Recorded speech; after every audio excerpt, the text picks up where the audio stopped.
அஸ்ஸலாமு அலைக்கும் வரஹ்மத்துல்லாஹி வபரகாத்துஹு.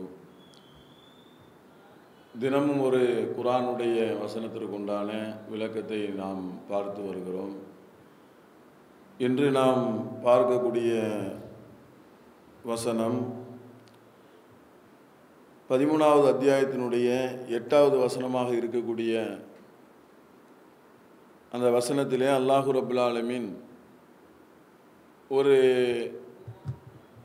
முக்கியமான ஒரு செய்தியை, அறிவுபூர்வமான ஒரு செய்தியையும் அல்லாஹ் அதில் சொல்லுகிறான். அதில் உள்ள விஷயத்தை தான் நாம் பார்க்க இருக்கிறோம். அதில் அல்லாஹ் சொல்லும்போது, ஒவ்வொரு பெண்ணும் கருவறையில் சுமப்பதையும் கருவறைகள் சுருங்குவதையும் விரிவடைவதையும் அல்லாஹ் அறிகிறான். ஒவ்வொரு பொருளுக்கும் அவனிடம் நிர்ணயிக்கப்பட்ட அளவு உள்ளது அப்படின்னு அல்லாஹ் சொல்கிறான்.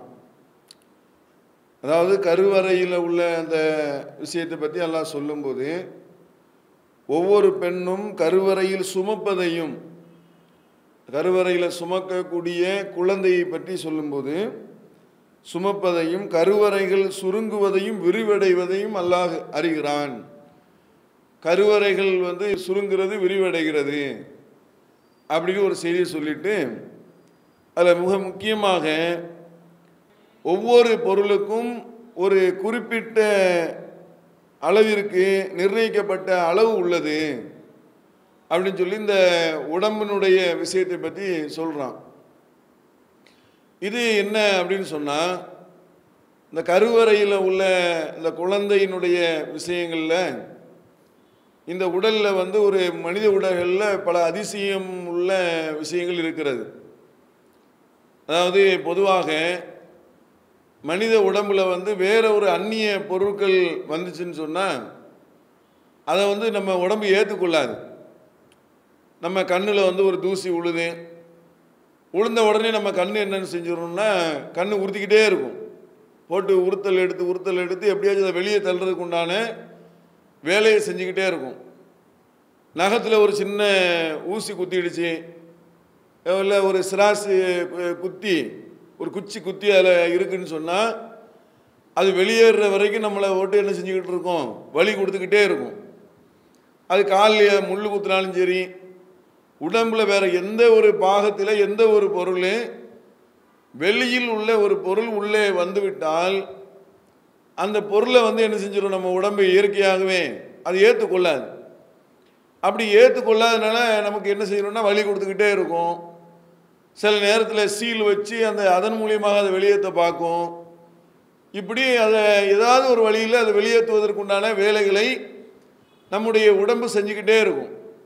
இப்போ பல்லில் ஏதாச்சும் ஒரு பொருள் போய் மாட்டிக்கிட்டால் கூட நமக்கு தகவல் தெரிவிச்சுக்கிட்டே இருக்கும். நமக்கு சின்ன அளவில் சின்ன பொடி பொருளாக தான் இருக்கும்.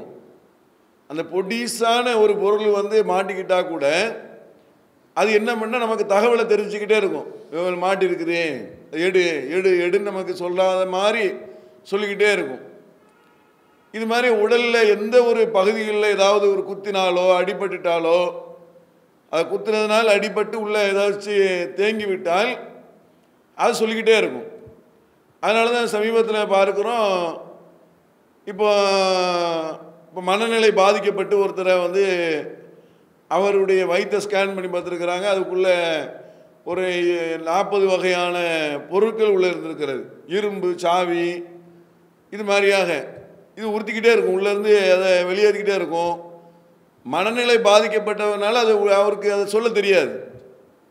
நல்ல ஆட்களாக இருந்தாங்கன்னு வைங்க, வயிற்று வலிக்குதுன்னு சொல்லிக்கிட்டே இருப்பாங்க. போய் ஸ்கேன் பண்ணி பார்த்தா வயிற்றுக்குள்ளே ஒரு ஆணி உள்ளே கிடக்குது, ஒரு ஸ்க்ரூ டிரைவர் உள்ளே கிடக்குது. இதில் சில நேரத்தில் டாக்டர்லாம் ஏதாச்சும் பொருளை உள்ளே வச்சு தச்சுருவாங்க. சில நேரங்களில் என்ன செய்வாங்கன்னா, வயிற்றை கிழித்து ஆப்ரேஷன் பண்ணும்போது அல்லது வேறு ஆப்ரேஷன்கள் பண்ணும்போது இந்த டாக்டர்கள் என்ன செய்வாங்க, கவனக்குறைவாக அந்த கத்தியையோ அதனுடைய பொருட்களை எதையாவது உள்ளே வச்சு தச்சுருவாங்க.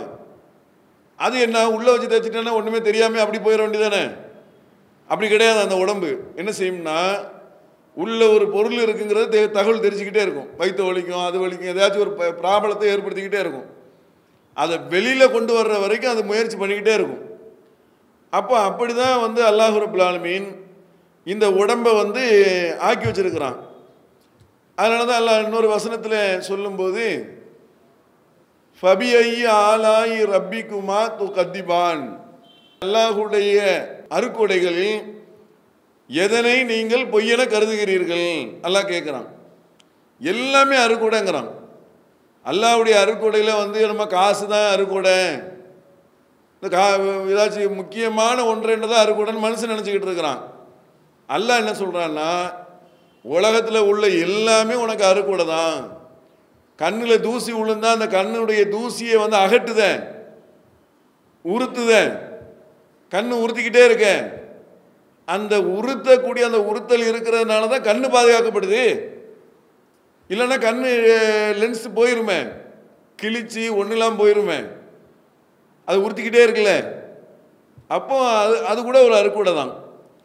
காலில் ஆணி குத்துதுன்னு வைங்க, ஆணி குத்துன உடனே நமக்கு வலி ஏற்படுதில்ல. இப்போ லாரி டயரில் ஒரு ஆணி குத்துது, லாரியில் டயரில் ஆணி குத்துமா அது தெரிய செய்யாது, அது பாட்டு லாரி போய்கிட்டே இருக்கும். உள்ளே நல்ல பெரிய டயராக இருக்கும், ஒன்றுமே தெரியாது. அது மாதிரி நம்ம காலில் 10-15 ஆணி குத்திட்டு முள்ளு கிள்ளு குத்துது, எந்த வலியும் ஏற்படலும் வைங்க, எல்லார் காலையும் ஆணியாக தான் இருக்கும். அது கிராமப்புறங்கள்லாம் எல்லார் காலையும் முள்ளாக தான் இருக்கும். ஏன் எல்லாம் உள்ளே போய் இருந்திருக்கும், நமக்கு தெரியாது. இப்போ அல்லாஹ் என்ன செய்கிறான்னு சொன்னால், இந்த உடம்பை பாதுகாப்பதற்காக உடம்பில் உள்ள பொருட்களை வெளியே கொண்டு வந்து காட்டக்கூடிய அளவுக்கு வேதனைகளை உள்ள தந்து அதை வெளியேற்றுவதற்குண்டான ஏற்பாடுகளை செய்கிறான். அதை கூட ஒரு புத்தகத்தில் ஒரு கதையாக போடுறாங்க. எப்படி போடுறாங்கன்னா, கதை இல்லை, உண்மையில் நடந்த சம்பவம். இந்த வீடு கட்ட போவாங்கள்ல, அவங்க வந்து குழந்தைகளை வந்து மரத்துக்கு கீழே தொங்க போடுவாங்க. அந்த மரத்துக்கு கீழே ஒரு துணியை கட்டி தொங்க போட்டிருப்பாங்க. அப்படி இருக்கும்போது குழந்தைய ஒரு அம்மா என்ன செஞ்சிட்டான், போட்டுட்டு வந்து வீடு கட்டுற வேலைகளில் பணி செஞ்சுக்கிட்டு இருக்குது.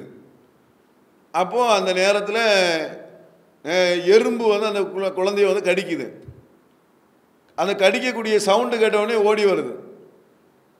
அந்த சவுண்டு அந்த கடிக்கக்கூடிய சவுண்டு கேட்டு அந்த வேதனை வந்து அந்த குழந்தைக்கு செலுத்தப்பட்டு அந்த குழந்தை வந்து ஆன அழுது, அதுக்கு பிறகு அம்மாவுக்கு செய்தி போய் அம்மா ஓடி வந்து காப்பாற்றுது. பெற்ற தாய் பிள்ளைக்கு வந்து பால் கொடுக்குறான். நல்லா கொடுத்துக்கிட்டு இருக்கும்போது ஒரு பிள்ளை அழுவுது. என்னடா அது ஒழுங்காக நம்ம பால் கொடுக்கலையோ அப்படின்னு நினச்சிக்கிட்டு திரும்ப நல்லா கொடுக்குறதுக்கு உண்டான ஏற்பாடுகளை பண்ணுறான். அது திரும்ப அழுவுது. சரி என்னடான்னு எடுத்து அந்த குழந்தைய எடுத்து பார்த்தா, கழுத்தில் போட்டிருந்த செயினில் போட்டிருந்த ஊக்கு வந்து அந்த பிள்ளையுடைய குழந்தையினுடைய கண்ணில் குத்திக்கிட்டே இருக்குது. அது அழுது சொல்லுது. அது கவனிக்கலை அப்படின்னா கண்ணே பாலாயிருக்கும். அப்போ அல்லாஹ் ரப்புல் ஆலமீன் என்ன செய்கிறான்னு சொன்னால், இந்த மனித உடம்பை பாதுகாப்பதற்காக வேதனையும் கூட ஒரு அருக்குடையாக தந்து வெளிப்பொருட்களை உள்ளே சேர்க்காம அதை வெளியில் கொண்டு வர வேலையை அது வந்து என்ன செய்யுது, உடம்பு செய்யுது. அதே மாதிரியாகத்தான் ஒரு செட்டப். என்ன, வயிற்றில் குழந்தை பெறுறாங்கல்ல, இந்த குழந்தைங்கிற பொருள் வந்து வெளியில் உள்ளதானே, புதுசாக உற்பத்தி ஆகிறது தானே.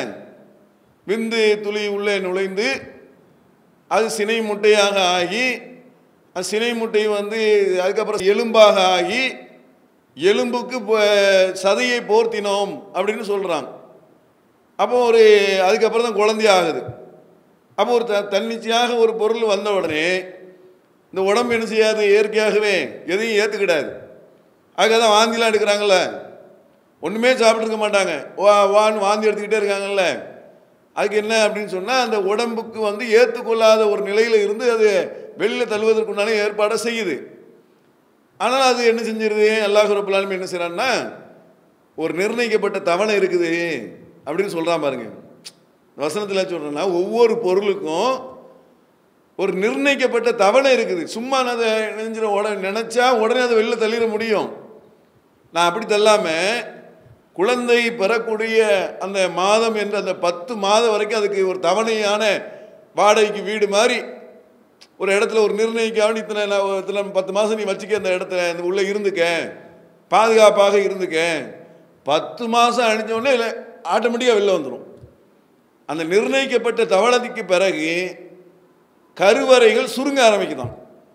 சயின்ஸ் ரீதியாக எனக்கு என்ன செஞ்சுருக்கிறான், கண்டுபிடிச்சு சொல்கிறான். கருவறை குறிப்பிட்ட நேரத்தில் விரிந்து குறிப்பிட்ட நேரத்துக்கு பிறகு சுருங்கக்கூடிய நிலை ஆயிரும். சுருங்குது இல்லை, அப்போ தான் அந்த குழந்தை வெளில பிறக்கக்கூடியதாக ஆயிடுது.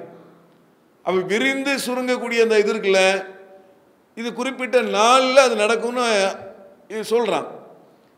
அப்போ அதுக்கப்புறம் அந்த பொருளை அது என்ன செய்யாது, உள்ளே வச்சுருக்காது. யாராவது ஒரு 20 மாதம் வயிற்றில் குழந்தைய சுமந்து பார்த்துருக்கோமா? ஒரு 20 மாதம் குழந்தைய வச்சுருக்குறாங்க, 15 மாதம் வச்சுருக்காங்க, அப்படி இருக்குதா?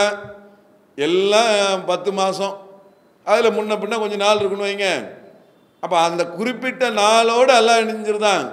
இதுக்கு பிறகு இந்த அந்நிய பொருள் வந்து இந்த உடம்புக்குள்ளே இருக்கக்கூடாது, வெளியேற்றிடணும் என்று அந்த செட்டப்பை வச்சுருக்கிறான்ல.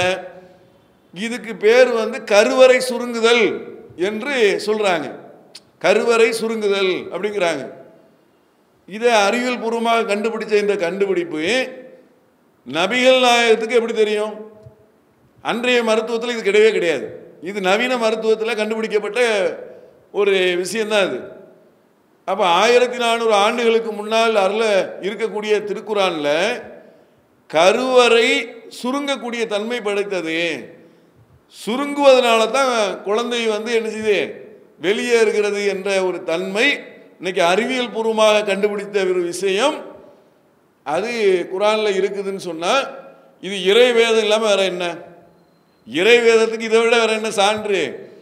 அழகான முறையில் பாருங்கள், அல்லாஹ் வந்து எந்த பொருளையும் உள்ளே வைக்காம ஒரு குழந்தையினுடைய ஒரு இதை மட்டும் ஒரு குறிப்பிட்ட நாள் என்ன செய்யலாம் வச்சு அதை சொல்லக்கூடிய, அதை வெளியேற்றக்கூடிய ஒரு நிலையை நம்ம பார்க்குறோம்.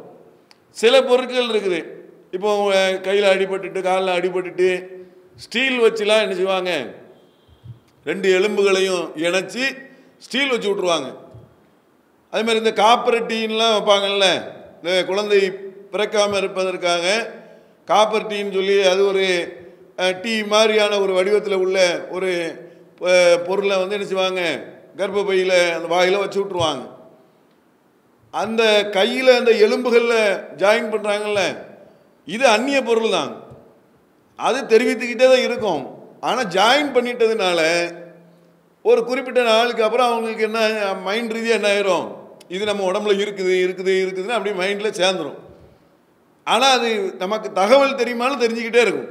நம்ம கையில் மாட்டிருக்கிறாங்க, காலில் மாட்டிருக்கிறாங்க, ஜாயின் பண்ணிட்டாங்க, அசெப்டிக் ஆகாத மாதிரியான செட்டப்லாம் வந்ததுனால அது நமக்கு ஒரு பழுக்காமல் சலம் வைக்காமல் அப்படியே ஜாயிண்ட் ஆகக்கூடியதுனால நமக்கு என்ன இல்லை, அது ஒரு பெரிய பிரச்சனையை ஏற்படுத்தலை.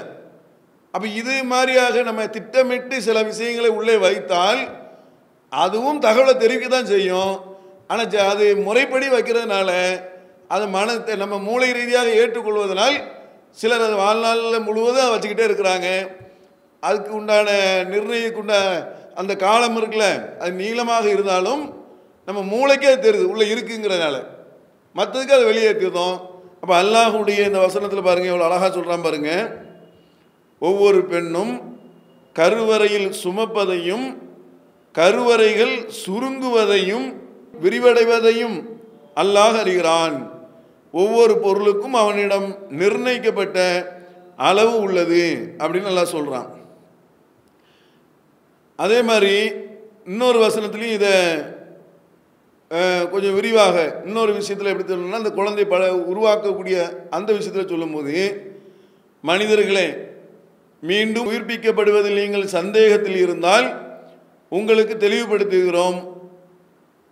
உங்களை மண்ணாலும் பின்னர் விந்து துளியாலும் பின்னர் கருவுற்ற சினை முட்டையாலும் பின்னர் முழுமைப்படுத்தப்பட்டதும் முழுமைப்படுத்தப்படாததுமான சதை கட்டியாலும் படைத்தோம். மனுஷனை ஆதம் அலைஹிஸ்ஸலாத்தை படைச்சதையும் சேர்த்து சொல்கிறான். ஒவ்வொரு மனிதர்களும் எப்படிலாம் பிறக்கிறாங்க அப்படிங்கிறதையும் சேர்த்து சொல்கிறான். அப்படி நாம் என்ன செஞ்சோம், படைத்தோம். நாம் நாடியதை கருவறைகளில் குறிப்பிட்ட காலம் வரை நிலை பெற செய்கிறோம். இதுலேயும் அப்படி சொல்கிறான். இந்த கருவறையில் குழந்தையினுடைய நிலவரத்தை சொல்லிட்டு ஒரு குறிப்பிட்ட காலம் வரை கருவறையில் நம்ம வச்சுட்டு அதுக்கப்புறம் வெளியேற்றிருந்தோம் அப்படின்னு இந்த வசனத்திலையும் அல்லாஹ் ரப்பல் ஆலமீன் சொல்லக்கூடிய செய்தியை நம்ம பார்க்கிறோம். அப்போ இது அல்லாஹுடைய வேதம்தான் என்பதற்கு இதுவும் ஒரு சான்றாக இருக்கிறது. இதை மக்கள் மத்தியில் எடுத்து செல்லக்கூடிய நல்மக்களாக அல்லாஹ் ரப்பல் ஆலமீன் நம்ம அனைவரையும் ஆக்கி அருள் புரிய வேண்டும் என்று கூறி விடைபெறுகிறேன். அல்ஹம்துலில்லாஹ். அஸ்ஸலாமு அலைக்கும்.